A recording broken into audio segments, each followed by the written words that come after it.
Cordial saludo. Esta es la presentación del portafolio 2, Chamanismos en el mundo de hoy, para el curso Antropología de las Religiones Nativas a cargo del profesor Alejandro Marín Valencia, del programa de Antropología 3 de la Fundación Universitaria Uniclaretiana.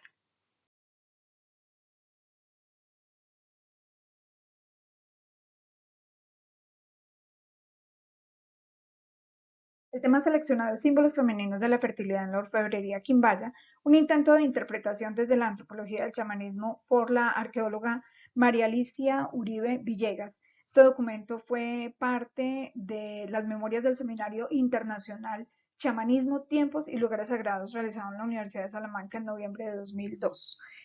Para abordar el tema, partiremos entonces de una aproximación a la orfebrería quimbaya, teniendo en cuenta la localización de este grupo cultural en los diferentes periodos, sus características y la orfebrería como símbolo de poder.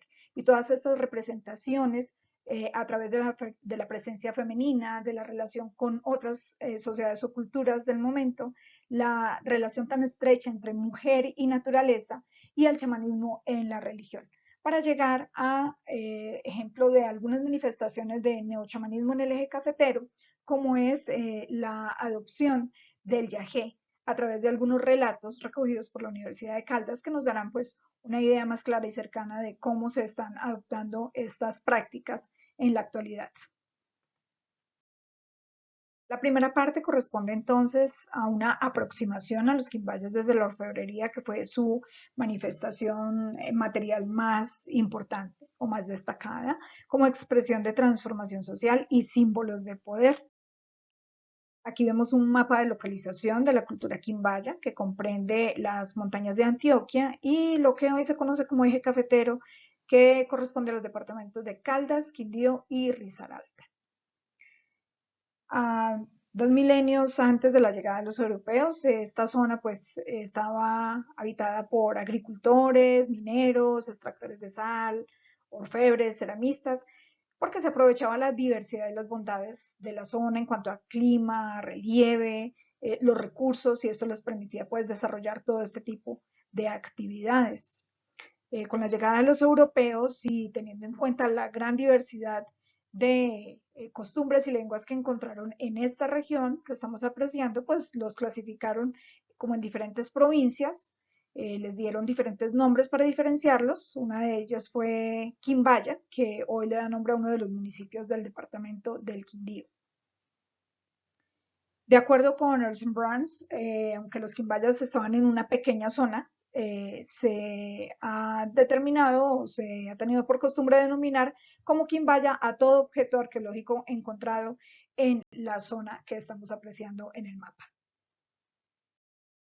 El estudio de la cultura quimbaya se ha dividido en dos periodos. El primero es el periodo quimbaya temprano, comprendido entre el año 500 a.C. hasta el 600 después de Cristo.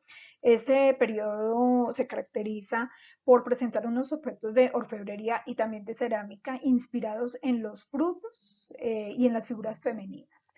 Esas representaciones mostraban rasgos como desnudez, contornos redondeados, muy femeninos, torsos gruesos, pómulos salientes, ojos rasgados, que se adornaban con figuras y con colgantes.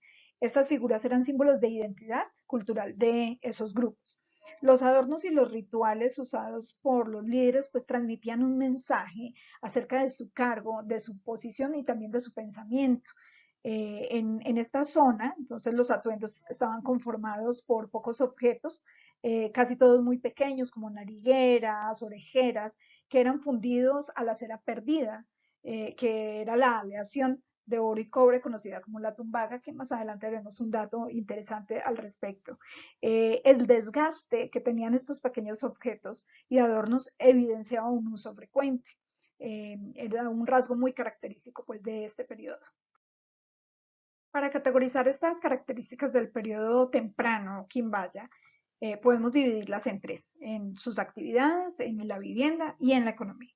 En cuanto a actividades, como ya habíamos mencionado inicialmente, pues estaban presentes la agricultura, la cacería, la pesca, la recolección de frutos silvestres, de ahí que haya pues como una representación frecuente de los frutos o de figuras fitomorfas.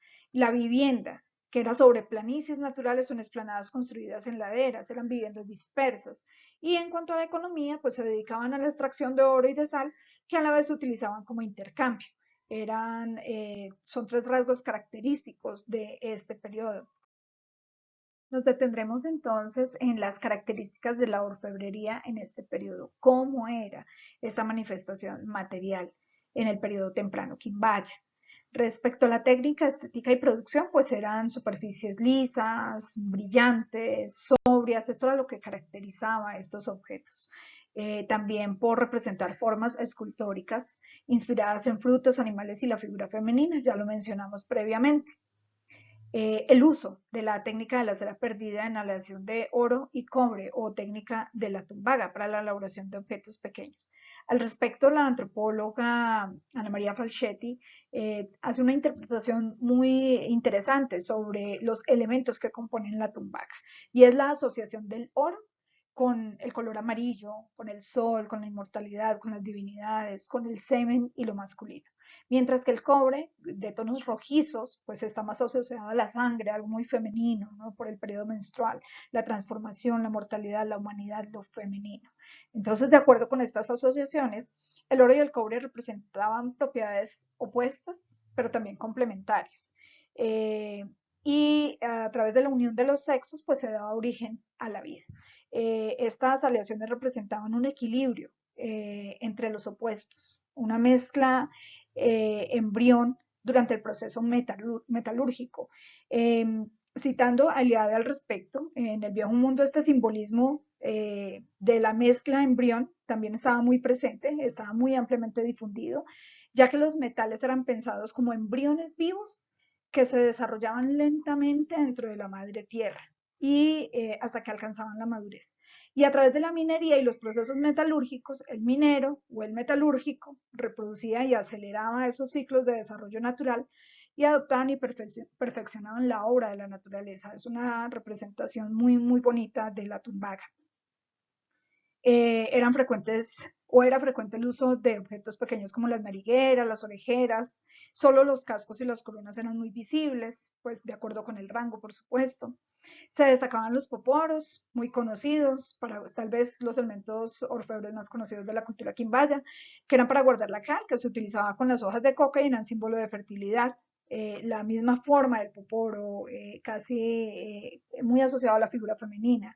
Se utilizaban en ceremonias para el bienestar de la sociedad y en rituales funerarios como objeto indispensable en la continuidad de la vida. Respecto a la organización social y el pensamiento simbólico de sus comunidades en relación con la orfebrería, pues esta expresó símbolo de identidad cultural de los grupos y los adornos y objetos rituales usados por los líderes transmitían mensajes sobre su rango y su pensamiento, que también ya lo hemos mencionado. Bien, aquí podemos ver algunas fotografías de piezas correspondientes a este periodo. Es evidente acá el brillo o eh, lo que caracteriza este oro bruñido, pulido, eh, muy propio de la orfebrería en este periodo temprano. El primero es un poporo, ya con una forma femenina. El segundo es un poporo que tiene la forma de un calabazo. Aquí tenemos un poporo pues en su figura más tradicional o más conocida y otro poporo también con una representación humana. Y otros objetos pequeños como una cuenta y unos recipientes con tapa elaborados con la técnica de la tumbaga. También pues podemos ver que son muy pulidos, muy lisos y estas representaciones como en la cuenta, la representación de un rostro muy definido. Llegamos al periodo tardío, comprendido entre el año 800 después de Cristo hasta el año 1600 después de Cristo. Este periodo pues se caracteriza por unos cambios muy profundos en las sociedades del Cauca Medio.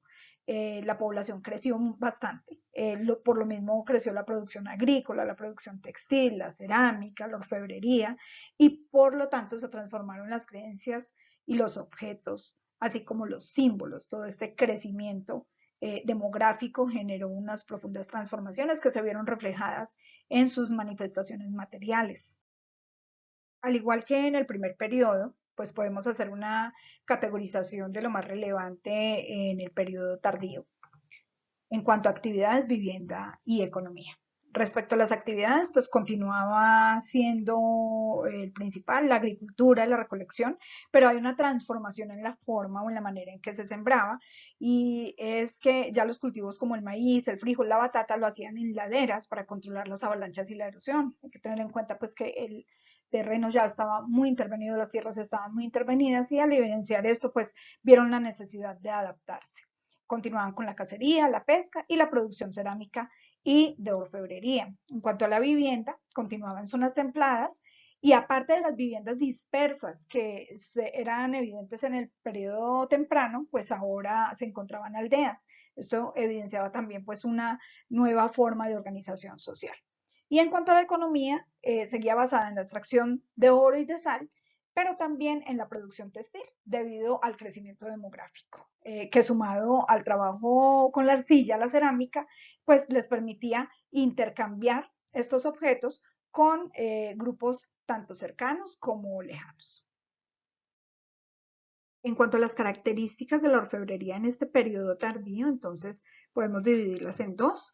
Uno es la diversificación en el uso de los metales y los diseños, básicamente la tecnología, y es una importante producción con cobre para la elaboración de los pectorales, muy característicos de este periodo, brazaletes, collares, cascabeles, los adornos que tenían figuras geométricas que veremos en un ejemplo, y el uso de elementos pequeños que adornaban la cara o insertaban en partes del rostro, y esto reflejaba pues una transformación social, un mensaje que se quería comunicar, era una forma diferente de representarse.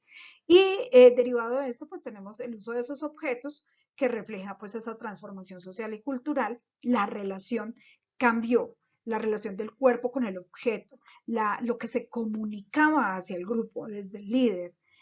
Asimismo, el cacique pues vivía en grandes viviendas. Vimos que ya había viviendas aisladas, pero también había aldeas. Entonces, esta estructura de la organización, de la distribución de la vivienda, también se adornaban con metales vistosos, con plumas, con todos los elementos para asemejarse a los animales. Y de ahí pues viene que los pectorales representaran muchas veces la fusión hombre con un animal, eh, que posiblemente pertenecía a los caciques con sus atuendos rituales de animal. Aquí vemos un ejemplo de un pectoral donde vemos figuras geométricas y pues la representación zoomorfa. Bien, aquí llegamos al punto donde hablaremos de la orfebrería como símbolo de poder, eh, como fuente de prestigio para los líderes en diferentes periodos. No importa si fue en el periodo temprano o en el periodo tardío, vemos la importancia que tienen estos objetos en la transmisión de un mensaje, de un pensamiento, y de cómo con estos ejercían el poder sobre la población. Un punto muy, muy interesante es que en el periodo temprano pues vemos que los recipientes y los palillos para el consumo de la coca, algunos cascos, diademas, elementos pequeños, eran emblemas visibles del poder. Ya en el periodo tardío vamos a ver que esa función cambió por unos pectorales circulares, narigueras, algo que denotaba más lo masculino en contraste con lo femenino del primer periodo. Bien, vamos a ver acá un poco la transformación de esos símbolos de poder de un periodo a otro, cómo fue ese cambio o ese paso a esta nueva época, al periodo tardío, que nos muestra una transformación total en las funciones, las formas y también en la tecnología de los objetos que cumplían esos propósitos de poder. Vamos a hacer acá un paralelo entre ambos con algunos ejemplos. En el periodo temprano teníamos objetos que cumplían unas funciones específicas muy relacionadas con el cuerpo, conexiones, los adornos corporales, los artefactos para el consumo de las hojas de coca, como los poporos, algunos instrumentos musicales que no se encuentran muchas piezas, sin embargo, pues son representativas de este periodo, mientras que en el periodo tardío, pues ya vemos un cambio en las funciones, formas y también la tecnología de los objetos que se empiezan a utilizar, como veremos más adelante. En el periodo temprano, lo característico como símbolos de poder, pues eran narigueras, el uso de los palillos, para el uso con el poporo. Estos eran utilizados por los líderes en vida y eran enterrados con ellos para darle continuidad, pues, a la vida más allá de la muerte. Un ejemplo de ello es el tesoro Quimbaya, que lamentablemente pues no ha sido repatriado aún, una colección que originalmente fue de 200 piezas, cuenta con 122 piezas, que dan todo un contexto de cómo funcionaba esta relación, ¿no?, de los objetos con la continuidad de la vida. En el periodo tardío vemos que los emblemas más visibles de poder pues ya cambian de esos objetos más bien pequeños a grandes pectorales circulares como el que veíamos en la imagen con las figuras, narigueras triangulares, adornos sublabiales de diversos tipos para destacar mucho sobre todo la figura masculina. En el periodo temprano, pues tenemos la representación de la figura femenina y las figuras fitomorfas, como frutos, y eran los símbolos a los que se les confería el poder. En el periodo tardío, entonces, sobre las formas femeninas y los frutos ya se imponen las figuras masculinas, geométricas, zoomorfas, como nuevos símbolos que reflejan la aparición de ideas relacionadas con los cargos de los líderes, una nueva estructura social. En el periodo temprano, a pesar del escaso contexto existente, pues se estima que la gente de menor rango solo usaba algunas narigueras y orejeras. Y ya en el periodo tardío, existía la creencia de la capacidad de transformarse en animal y apropiarse así de los atributos, ¿no? Esto le confería prestigio y autoridad sobre los miembros de la comunidad. Aquí hay un cambio total en cuanto a la función de estos objetos y la influencia que estos tenían sobre los líderes y a su vez sobre la población. Para entender un poco mejor esta relación de orfebrería y símbolos de poder, hay un texto de Heather Lechman sobre la metalurgia en América. Estos símbolos de poder pues, no son exclusivos de la cultura quimbaya y su referencia a la orfebrería. Lechman se refiere a la metalurgia como una metalurgia de la comunicación, una tecnología que a través de su producción visibiliza el estatus, el poder y la religiosidad, que se comunicaba además de las formas y representaciones en sus propiedades y en los medios utilizados. En otras palabras, era mostrar quiénes eran, qué tenían y cómo lo hacían a través de la orfebrería. Lo anterior nos lleva a pensar entonces sobre las formas y los símbolos y esa interpretación y vinculación al chamanismo. La presencia femenina, muy destacada, ya vemos en el periodo temprano, sin embargo, sigue siendo una figura destacada, no solo en la cultura quimbaya, sino en otras culturas americanas. Pues es el nexo, es el lazo permanente entre lo visible y lo invisible. En cuanto al género en las figuras de la orfebrería quimbaya, pues aquí podemos ver con unos datos estadísticos o numéricos qué tan importante era en la producción de los objetos. La representación femenina es ampliamente destacada en la orfebrería quimbaya, con énfasis en la fecundidad y la fertilidad, la reproducción y el ciclo de la vida. Hay figuras femeninas y masculinas y varias en las que no se representó el sexo. Sin embargo, las figuras femeninas son mucho más frecuentes que las masculinas y en ellas se exageraron el tamaño de las caderas y del sexo. Esto para hacer mayor referencia a la fertilidad, a la feminidad, a la reproducción, a la misma maternidad, ¿no? Y algunas veces pues muestran el vientre redondo y abultado con evidentes muestras de gravidez. Esto es de acuerdo con el texto de Uribe. En este mismo texto, de acuerdo con la clasificación de los hallazgos, se concluye entonces que el 73% corresponde a figuras femeninas y el 27% a figuras masculinas. Esto pues dice mucho como de la importancia de esa presencia femenina y el nexo, ¿no? Con estos, el nexo entre los mundos, el nexo entre lo conocido y lo desconocido, el nexo entre lo visible y lo invisible. Así como los símbolos de poder y la orfebrería no son exclusivos de la cultura quimbaya.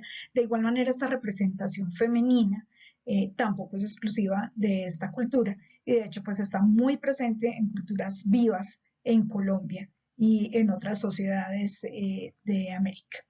La autora Uribe pues nos trae varios ejemplos de diferentes comunidades en Colombia en las que se da esta relación donde hay muchas similitudes, ¿no? Entre la figura femenina, la fertilidad, la maternidad, la tierra, la reproducción. En el caso de la cultura quimbaya pues vimos que esa relación se daba a través de algunas plantas o figuras como la del calabazo, las totumas, los cuyabros, que de hecho le dan el nombre a las personas nacidas en Armenia, que se los denomina cuyabros, pero además es una alegoría a la mujer y a la fertilidad, y eso lo representaron en esas manifestaciones materiales que ya vimos, como los poporos y otras figuras alusivas a la mujer y a la relación con la naturaleza. Aquí tenemos algunas variaciones en la cosmología colombiana, cómo se entiende esta relación mujer-naturaleza en diferentes culturas vivas. Tenemos en los Kogi la cultura de la Sierra Nevada de Santa Marta. Allí la mujer se entiende como madre y también como la tierra del cultivo. Y hay una divinidad suprema llamada Abba, que es mujer de la que desciende, de la que viene todo, es la madre creadora. En los Uwa,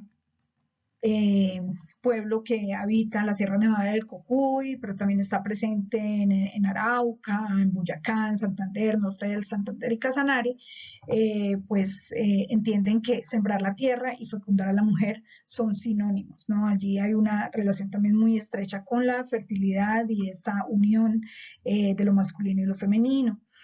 En los guambianos, que se encuentran en el territorio del Cauca, con el resguardo más grande en la población de Silvia, pues la relación con la tierra es indisoluble, es la madre tierra, nuevamente la mujer asociada a la madre, a la que da todo, y se da a través de las labores agrícolas.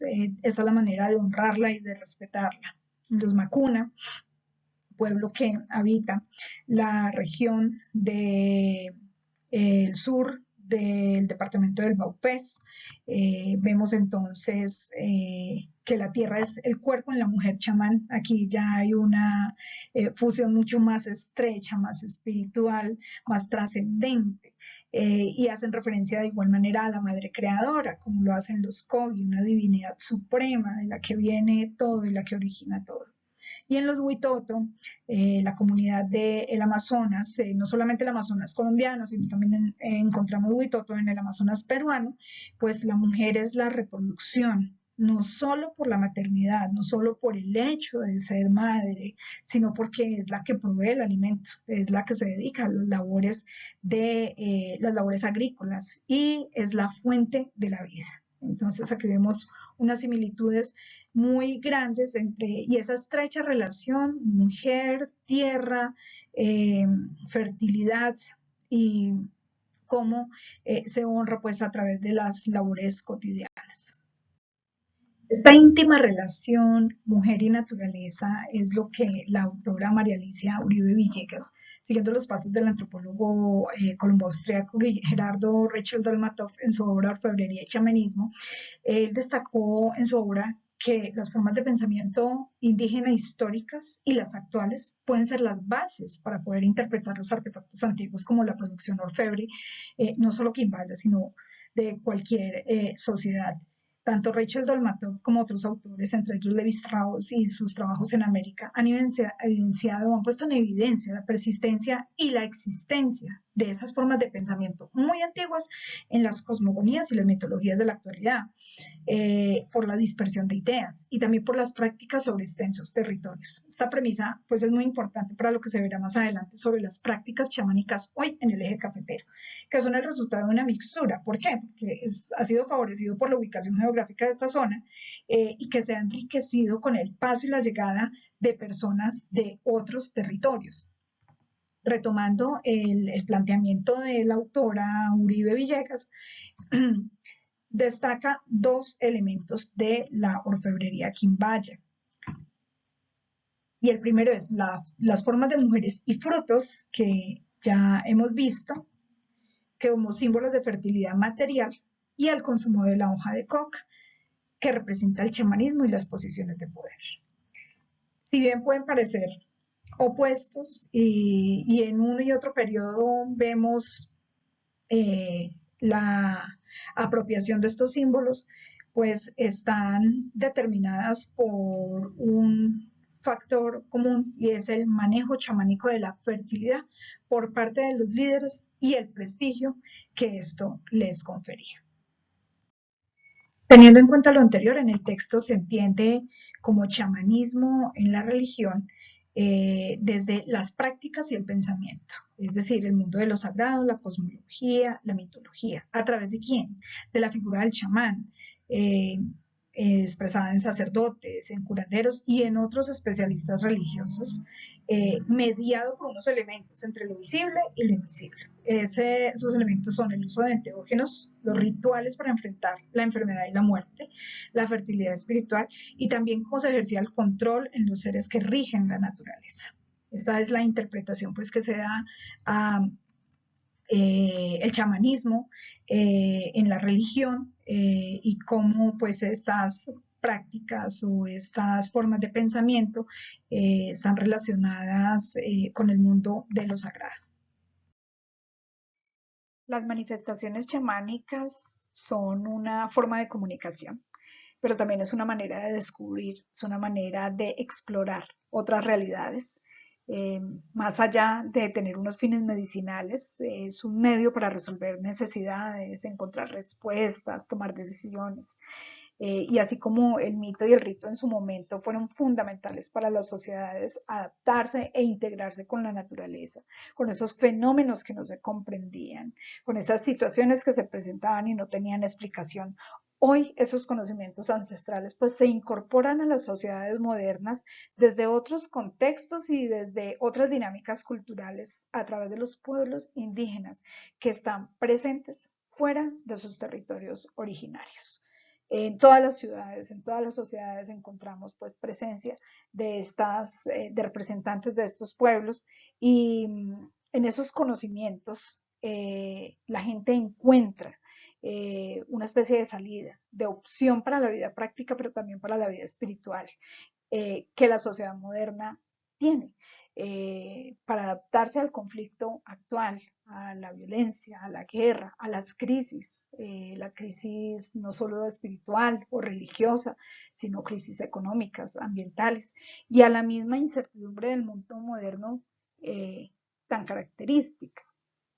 Algunos ejemplos de estas incorporaciones o adopciones pues son las prácticas del yajedo, el ritual del yaje en el eje cafetero, que hace algunos años pues no se mencionaban, eran ajenas, estaban asociadas exclusivamente a ciertos territorios, especialmente en la Amazonía o a comunidades indígenas, pero hoy por hoy pues vemos que son unas prácticas incorporadas en muchos grupos y en muchas actividades que buscan precisamente pues esas respuestas y esas explicaciones a lo que no se puede entender, o en la búsqueda de una paz y de una tranquilidad espiritual. La incorporación de las prácticas neochamánicas en las sociedades modernas no se dan únicamente por la presencia de los representantes de los pueblos ancestrales en las ciudades o fuera de su territorio, sino también porque pues, ha tenido una divulgación importante a través de las disciplinas sociales, entre ellas la antropología, y esto ha tendido pues un puente entre las sociedades modernas y los conocimientos ancestrales, dando pues pie a que se adopten, se reciban, se incorporen estos conocimientos, y se haya aumentado el interés por estas prácticas. Y uno de los principales pues intereses ha sido por el tema de las drogas que se utilizan en los rituales, no solo por curiosidad, sino también por bases científicas. en relación pues con los efectos que puede tener con la parte terapéutica o farmacológica, no solamente con la función cultural. El eje cafetero pues, tiene una característica particular y es que su ubicación geográfica le permite recibir muchísimas personas. Su dinámica comercial también le permite estar alimentándose, nutriéndose permanentemente de la llegada de muchas personas. Esto lo podemos evidenciar en las épocas de la cosecha, donde se reciben oleadas de personas de diferentes regiones del país. Estas se pueden quedar algún tiempo por los meses de la cosecha, algunos se quedan en la región y otros van simplemente de paso. También se reciben otro tipo de oleadas más temporales, como el caso de los turistas que visitan la región. En todo caso, se están nutriendo permanentemente de otras regiones, de personas de otras regiones y por ende de otras creencias y de otras prácticas. Entonces, ante esta dinámica humana y social surgen nuevas formas de pensamiento, de estilos de vida que tocan lo económico, lo cultural, pero también lo religioso, lo espiritual. Todos medios para entender los cambios y también para lograr entenderse con el otro y con la otra. Entonces, esta dinámica pues ha enriquecido bastante esa adopción de nuevas formas de pensamiento e incorporación de prácticas en la vida cotidiana, prácticas espirituales, prácticas rituales, que buscan pues esa solución de problemas o simplemente pues encontrar una tranquilidad espiritual. El uso de estas sustancias enteógenas o con efectos que le permitan a la persona alterar la percepción de la realidad para ir más allá de lo que vemos, pues ha estado presente en la evolución cultural del ser humano, siempre tratando de encontrar una explicación, como ya lo hemos mencionado, esto a través del ritual, de la ceremonia, también de las festividades, o con propósitos médicos y terapéuticos. Como mencionamos, pues una de esas prácticas incorporada en el eje cafetero es el yagé, que si bien no tiene su origen en este territorio, pues sí ha tenido una aceptación importante en la zona. Eh, Al respecto, Ronderos nos dice que el yagé en el medio tradicional urbano regional del eje cafetero era casi que desconocido hasta hace unos 15 años. Cuando se le comenzó a conocer se asoció a un remedio de indios. Progresivamente se ha avanzado en su conocimiento, al menos en ciertos medios sociales, y ha contribuido en parte al medio académico con sus estudios y medios divulgativos. Como digamos, pues la academia ha contribuido a que se difunda la práctica y se tiende ese puente entre la sociedad moderna y el conocimiento ancestral. El mismo Dolmatov a finales de los 70 pues ya había delimitado algunos complejos de yagé en Colombia, concretamente en la región Putumayo-Caquetá, pues Guainía y el Orinoco, que independientemente a su familia lingüística ya compartían el uso de la bebida. Esas manifestaciones hoy se hacen presentes y son evidentes en el eje cafetero a través del diálogo entre la población indígena y no indígena como resultado de la dinámica social económica que se vive en la región y que es permanente, ya debido a la presencia de estos grupos en los diferentes escenarios, tanto urbanos como rurales, en los que se ha adoptado esta práctica.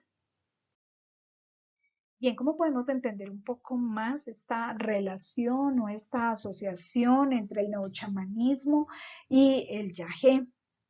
Vamos a tratar de hacerlo a través de cuatro temas principales. El primero es la dimensión ontológica, es decir, la experiencia que vive quien toma el yagé y participa del ritual, pero no pertenece a la comunidad indígena. Aquí es importante destacar que estas actividades o estas prácticas se están ofreciendo al público en general, si así se le puede decir, casi como un producto, y en ella puede participar cualquier persona sin que sea necesario que pertenezca a una comunidad indígena. Esta experiencia pues vivida por un tercero a esta comunidad es lo que le aportaría pues como esa importancia a la dimensión. La otra sería la dimensión fenomenológica y es todo lo relacionado con lo que se vive en el momento y el lugar. y es todo lo relacionado con las expresiones espirituales y cognitivas que van a estar mediadas por el consumo de la bebida del yagé. Todas las visiones, todas las revelaciones de las que hablan los asistentes, todos estos momentos y todas estas situaciones que se les eh, manifiestan, ¿no? El otro es el momento y el lugar en el que se comparten las emociones de los asistentes. Estas experiencias, pues casi siempre grupales, eh, van a generar en algunos sentimientos o emociones positivas, en otros no tan agradables o tal vez sentimientos o expresiones negativas. Pueden manifestarse cosas como la euforia, la alegría, casi éxtasis, un entusiasmo, una conexión con la naturaleza, y en otros casos se puede generar miedo, se puede generar angustia, incertidumbre, eh, casi desespero, eh, que no es una experiencia agradable para la persona, pero pues que son propias, son emociones propias de la experiencia, dependiendo de cada persona que participe. Y el tercero y no menos importante, pues es la sincronía entre la modernidad de los asistentes y el mundo del chamán indígena, este momento tan bonito en el que se fusionan, se encuentran estos dos mundos, ¿no? Estas dos realidades. El otro es la parte de los procesos, muy importante porque pues casi todos están orientados a la curación, a la salud, ya sea física, ya sea psíquica, o la resolución de un problema. Entonces, ¿qué se busca con la práctica? El tratamiento de enfermedades psíquicas y físicas que pueden no estar siendo atendidas o tratadas por la medicina tradicional, y se entiende que una persona en un momento de necesidad de curación pues recurra a las prácticas que le ofrezcan un posible beneficio. También las búsquedas de poder o la resolución de los problemas de cualquier tipo, laboral, familiar, económico, etc. Y bueno, el otro punto muy importante de estas manifestaciones neochamánicas, pues es el surgimiento o estas nuevas mentalidades o mentalidades emergentes, estas nuevas formas de pensamiento, ¿no? Se dinamiza el proceso intercultural, hay nuevas formas de expresión y en la capacidad de decisión y actuación para cambiar estados emocionales y definir situaciones a través de estas nuevas formas de pensamiento. La Universidad de Caldas, con sede en Manizales, ha recogido algunas de estas experiencias de neochamanismo relacionadas con la práctica del yagé, que varían de muchos sectores sociales, económicos, profesionales, no son exclusivas de un grupo en particular. Hay un creciente interés por estas prácticas y presenta algunos relatos en su publicación de Cultura y Droga. Eh, Destacamos aquí algunas vivencias de las personas que han participado en la práctica del yagé y cómo ha sido el momento y lo más relevante para cada uno. El primer caso que tenemos es el de un arquitecto quien indica que en el momento de la experiencia pues llegó a analizar de manera muy profunda su comportamiento, pero descubrió un ser extraño que le generó miedo, quiso huir, pero al final de la experiencia pues entró en armonía con la naturaleza y fue una experiencia pues muy gratificante. Una psicóloga y docente buscó la experiencia con el ánimo de un proceso de curación personal, desde el punto de vista espiritual. Era una búsqueda muy íntima. Manifiesta que pues tuvo visiones locas, en esos términos lo expresa, pero que la llevaron a la reflexión y a encontrar pues eh, encontrar un lineamiento para llegar a esa búsqueda de conocimiento y de toma de decisiones, ¿no? Para resolver su situación personal. Una estudiante universitaria de ciencias humanas buscó la experiencia con el fin de alejarse de medicamentos psiquiátricos que consume. con el ánimo igualmente de buscar respuestas y tener un encuentro personal, y pues manifestó que había sido muy positivo.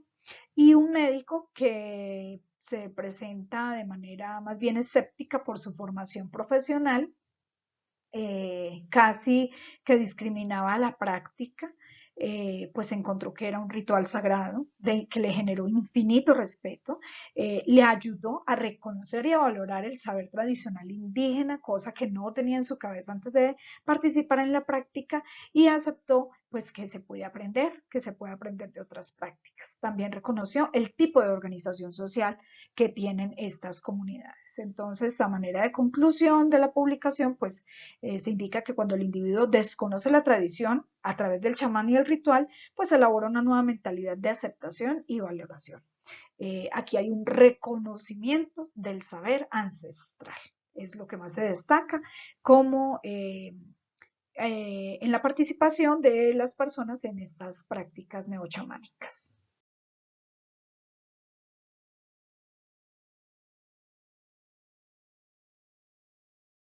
Bien, a manera de conclusiones personales sobre las lecturas y sobre la indagación de algunas prácticas neochamánicas en el eje cafetero, eh, y este vínculo tan íntimo que se siente con la práctica orfebre quimbaya, que sentimos tan cercana a quienes habitamos el territorio, pues no podemos dejar de reconocer que esas expresiones materiales del pasado, en cualquiera de sus formas, ya sea orfebre, cerámica, todo lo que venga del pasado, pues son un nexo con la memoria y también con una realidad que no nos es ajena a pesar de la gran diferencia temporal que vemos entre la sociedad moderna y estas sociedades prehispánicas. Por el contrario, pues hay una íntima relación con la identidad que hoy reconocemos como sociedad, y esos elementos y rituales en el presente están conectados con el pasado, con nuestros ancestros y con nuestras ancestras. Y por más que se pretendiera en el pasado o en el mismo presente erradicar la relación del hombre con sus símbolos y valores culturales, el pensamiento y las creencias permanecen, están presentes, se propagan a través de la enseñanza, el aprendizaje, el diálogo de saberes. Es como la modernidad abraza las formas tradicionales y le da relevancia y permanencia. Y bueno, respecto a las prácticas neochamánicas, tampoco se puede desconocer esa dualidad en la que se desenvuelve especialmente el ritual del yagé. Esta es una sustancia que desde la farmacología, por su principio activo, es considerada un alucinógeno. Está incluido en la lista de drogas prohibidas por ser adictivo y también atentar contra la salud pública.